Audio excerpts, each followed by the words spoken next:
இன்றைய கூட திமுக பார்த்தீங்கன்னா கருப்பு பேட்ச் அணிஞ்சு வராங்க. சிஎம் சார் பேசுங்க அப்படின்னு சொல்லி ஏன் மௌனமாக இருக்கீங்க அப்படின்னு கேள்வியை எழுப்புறாங்க. அப்படின்னும் போது இந்த வரும் நாட்கள் தாவேகாவுக்கு எவ்வளவு சவால்களாக இருக்க போகிறது. சட்டப்பேரவை இவர்கள் எதிர்க்கட்சிகள் திமுக மட்டுமல்லாது பிற எதிர்க்கட்சிகளும் எப்படி உழுக்க போகின்றன? நம்ம ரொம்பவே பயங்கரமான தாக்கத்தை ஏற்படுத்துவாங்க. ஏன்னா உங்களுக்கு சட்டமன்றத்துல 107 பேர் தான் ஆளுங்கட்சியினுடைய எம்எல்ஏக்கள். நீங்க மற்றவர்கள் ஆதரவு இடதுசாரிகளை கேள்வி கேட்பாங்க. நீங்க இடதுசாரிகள் ஒரு கூட்டமைப்பு உருவாக்கியிருக்காங்க நேற்று. இந்திய கம்யூனிஸ்ட், மார்க்சிஸ்ட் லெனினிஸ்ட் மக்களுக்கான போராட்டம் பண்ணணும், களமாடணும் அப்படின்னு சொல்லி ஒரு கூட்டமைப்பு. இந்த 3 கட்சிகளும் கூட்டமைப்பு உருவாக்கியிருக்காங்க. அப்ப நீங்க தாவேகாவினுடைய எம்எல்ஏக்களோட ஸ்டாண்டையே ஒரு இடதுசாரி எடுக்கணும்னு அவசியம் இல்லை. அப்ப அவங்க கிட்டத்தட்ட அவங்களே எதிர்குறல் எல்லாம் எழுப்புவாங்க. இந்த இதை செய்யுங்க அதை செய்யுங்க என்கிற கோரிக்கையை கொடுப்பாங்க. அது தாவேகாவுக்கு அதெல்லாம் ஒரு பிரஷரா மாறும். ஒன்று. இன்னொன்று, எதிர்கட்சி எம்எல்ஏக்களுடைய பலம் நாம் கற்பனை செய்து பார்க்க முடியாத பலத்தில் இருக்காங்க. திராவிட முன்னேற்ற கழகம் 59 பேர், அண்ணா திராவிட முன்னேற்ற கழகம் 5 பேர், ராஜினாமா போகவே 42 பேர், 2 கூட்டினாலே 100க்கு மேல எம்எல்ஏக்கள். அந்த 100க்கு மேல உள்ளவங்க அனுபவசாலிகள், சட்டமன்றத்துல பல ஆண்டுகள் அனுபவம் கொண்டவர்கள், ஆட்சி செய்தவர்கள். அப்ப அவர்கள் பல விமர்சனங்கள் வைப்பாங்க. வெள்ளை அறிக்கை விவகாரம், அந்த வெள்ளை அறிக்கையில சொல்லப்பட்ட விஷயங்கள்ல திமுகவை கடுமையான பாதிப்புக்குள்ளாக்கி இருக்கும். மனதளவுல திராவிட முன்னேற்ற கழகத்துக்கு ஏதோ நிர்வாகம் தெரியாத மாதிரியான தோற்றத்தை அவர்கள் ஏற்படுத்திட்டாங்க. ஏன்னா 4.5 லட்சமாக இருந்த கடனை 10 லட்சமாக 10 லட்சமாக ஆக்கிட்டாங்க. பொதுத்துறை நிறுவனங்களோடு சேர்த்து 13 லட்சம் கடன் ஆக்கிட்டாங்க என்பது உள்ளிட்ட அந்த வாதங்கள். அதே மாதிரி இன்னைக்கு நிர்மல்குமார் அவர்கள் சொன்னது பாஜகவோடு உறவு என்பது தொடர்பானது. இது எல்லாமே இங்க பேச பொருளாகும். சிங்க பெண்கள் பாதுகாப்பு படை எங்க போச்சுன்னு கேட்பாங்க. சட்டம் ஒழுங்கு சார்ந்த பிரச்சனைகள்ல, விவசாயிகளுக்கு இருக்கக்கூடிய பிரச்சனைகளை வீரியமாக முன்னெடுப்பாங்க. வண்டல் மண் எடுக்க இன்னைக்கு அனுமதி, அதை சொல்லியிருக்காங்க.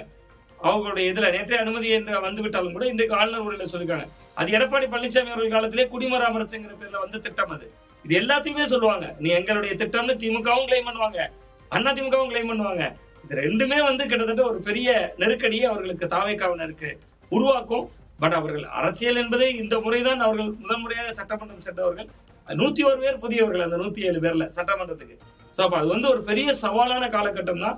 விஜய் அவர்களும் புதியவர் தான். அவர் சட்டமன்றத்துக்கும் புதியவர், கிட்டத்தட்ட முதல்வர் பதவிக்கு புதியவர், பல விஷயங்கள்ல அவரும் புதியவர் என்பதனால ரொம்ப சவாலான ஒன்றாகத்தான் இருக்கும் அப்படின்னு தான் பாக்குறேன். தாவேகாவும் சரி பாஜகவும் சரி பரஸ்பரம் இணக்கமான ஒரு தன்மையை வெளிப்படுத்திக்கிறாங்க. அப்படின்னா பாஜகவோட திட்டம் இதுல என்னவா இருக்க போகுது, என்னவா இருக்கும்? இல்ல, பாஜகவை பொறுத்தவரை நிதி சார்ந்த விஷயங்கள்ல முந்தைய அரசுகளுக்கு இருந்தது போன்ற கெடுபிடிகள் இந்த அரசிடம் காட்ட மாட்டாங்க. நீங்க ஒரு சிக்னல் விஜய் தரப்புல இருந்து போகுது, அதுக்கு பதில் தான் இந்த ரியாக்ஷன் நான் பாக்குறேன். அதுக்கு ஒரு உதாரணம் மட்டும் சொல்றேன் சார். ஒரே ஒரு ராஜ்யசபா எம்பி பிரதிநிதித்துவம் வருது. அந்த ராஜ்யசபா எம்பியை கூட தான் எடுத்துக்கிட்டா, தாவேகா எடுத்துக்கிட்டா, ஒருவேளை அந்த குரல்ல பாஜகவை ஆதரிக்கணும் அல்லது எதிர்க்கணும். அதுக்கு நம்ம இப்ப அந்த வந்த வாய்ப்பை மறுத்து விடுவோம். கிட்டத்தட்ட காங்கிரஸ் கிட்ட அந்த ராஜ்யசபா எம்பியை கொடுக்கிறார். பிரவீன் சக்கரவர்த்தி ராஜ்யசபா எம்பியும் ஆகிறார்.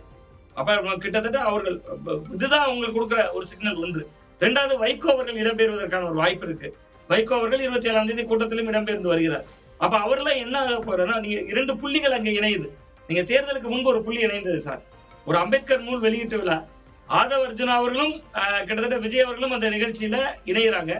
அங்குதான் திருமாவளவன் அவர்களும் அந்த நிகழ்ச்சிக்கு கலந்து கொள்கிறார். தேர்தலுக்கு பின்பு அது ஒரு கூட்டணி உடன்படிக்கையா மாறுது.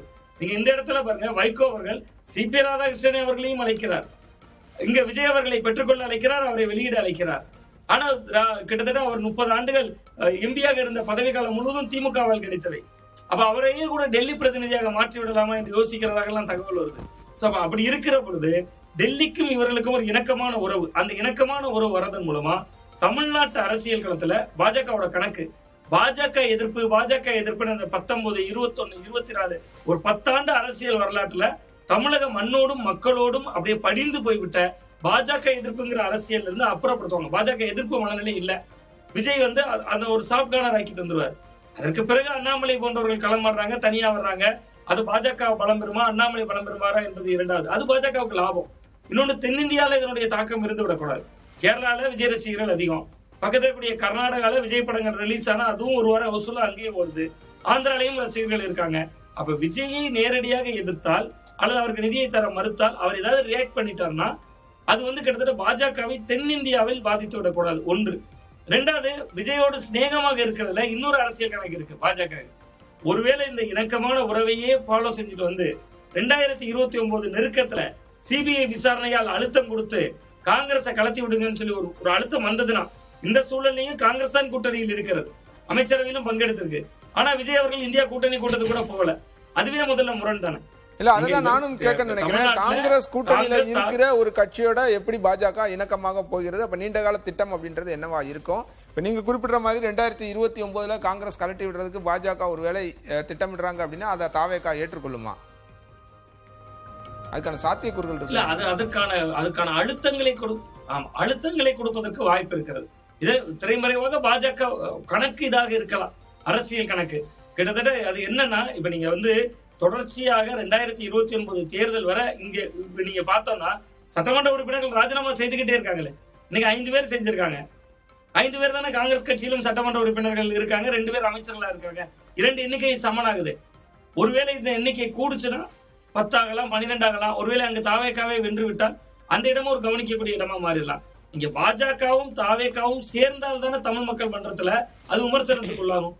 ஒருவேளை என்னுடைய யூகம் சரியாக இருந்தா 2029 வரை மத்திய அரசு தமிழகத்திற்கு கேட்கக்கூடிய திட்டங்களுக்கெல்லாம் நிதிகளை கொடுப்பது இப்படி சாஃப்ட் கார்னர் பாலிடிக்ஸ் 2 பேரும் போறாங்கன்னா, கடைசியா 2029 நெருக்கத்துல விஜய் அவர்களுக்கு ஒரு அழுத்தத்தை கொடுத்து நீங்க எங்களோட கூட்டணி எல்லாம் வர வேண்டாம், காங்கிரஸ் உங்க கூட சேர்த்துக்காதீங்கன்னு சொல்றாங்கன்னு ஒரு சூழல் எழுந்தால் காங்கிரஸால் திமுகவோடையும் போக முடியாது, காங்கிரஸால் தாவேகாவோடையும் பயணிக்க முடியாது, தனியாக நிற்கக்கூடிய சூழல் ஏற்படும்.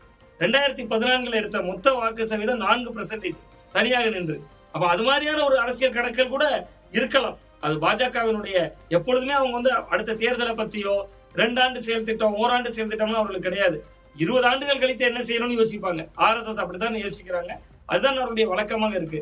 இப்படியும் கூட யோசித்திருக்கலாம் அப்படிங்கிறதா யூகம் வகுக்கலாம்.